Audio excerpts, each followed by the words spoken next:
On the late afternoon of 27 October 1858, a flurry of activity disturbed the genteel quietness of East 20th Street, New York City. Liveried servants flew out of the basement of number 28, the Roosevelt brownstone, and hurried off in search of doctors, midwives, and stray members of the family. A difficult task, for it was now the fashionable visiting hour. Meanwhile, Mrs. Theodore Roosevelt lay tossing in her satinwood bed, awaiting the arrival of her second child and first son. Gaslight was flaring on the cobbles by the time a doctor arrived. The child was born at 7:45, emerging so easily that neither chloroform nor instruments were needed. Consequently, reported his grandmother, the dear little thing has no cuts nor bruises about it. Theodore Roosevelt, Jr. was as sweet and pretty a young baby as I have ever seen. Mittie Roosevelt, inspecting her son the following morning, disagreed. She said, with Southern frankness, that he looked like a terrapin. Apart from those two contradictory images, there are no further visual descriptions of the newborn baby. He weighed 8.5 pounds and was more than unusually noisy. When he reappears in the family chronicles 10 months later, he has acquired a milk crust and a nickname, Teedy. At 18 months, the milk crust has gone, but the nickname has not. He is now almost a little beauty. Scattered references in other letters indicate a bright, hyperactive infant. Yet already the first of a succession of congenital ailments was beginning to weaken him. Asthma crowded his lungs, depriving him of sleep.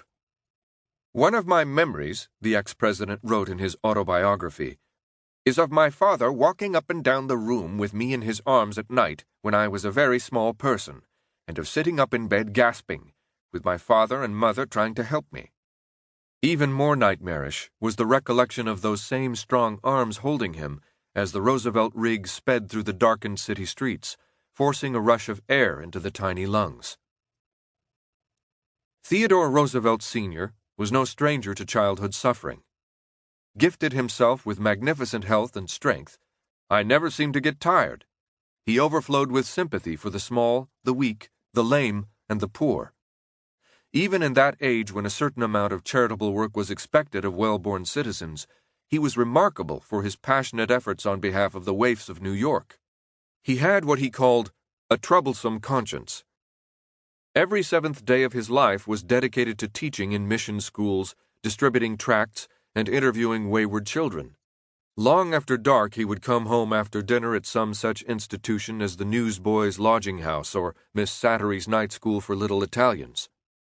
One of his prime concerns as a founder of the Children's Aid Society was to send street urchins to work on farms in the West. His charity extended as far as sick kittens, which could be seen peeking from his pockets as he drove down Broadway. At the time of Teedy's birth, Theodore Sr. was 27 years old, a partner in the old importing firm of Roosevelt & Son, and already one of the most influential men in New York. Handsome, wealthy, and gregarious, he was at ease with millionaires and paupers, never showing a trace of snobbery, real or in verse, in his relations with either class.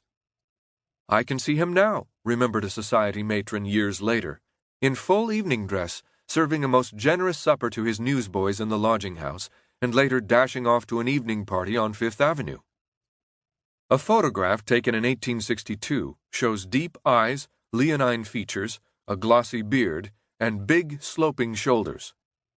He was a large, broad, bright, cheerful man, said his nephew Emlyn Roosevelt, deep through, with a sense of abundant strength and power.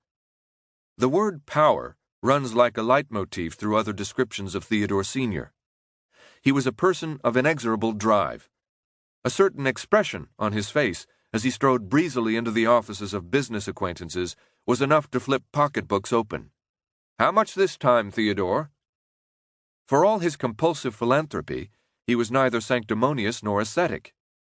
He took an exuberant, masculine joy in life, riding his horse through Central Park as though born in the saddle, exercising with the energy of a teenager, waltzing all night long at society balls. Driving his four-in-hand back home in the small hours of the morning, he rattled through the streets at such a rate that his grooms allegedly fell out at the corners. Such a combination of physical vitality and genuine love of humanity was rare indeed. His son called Theodore Sr. the best man I ever knew, adding, "But he was the only man of whom I was ever really afraid."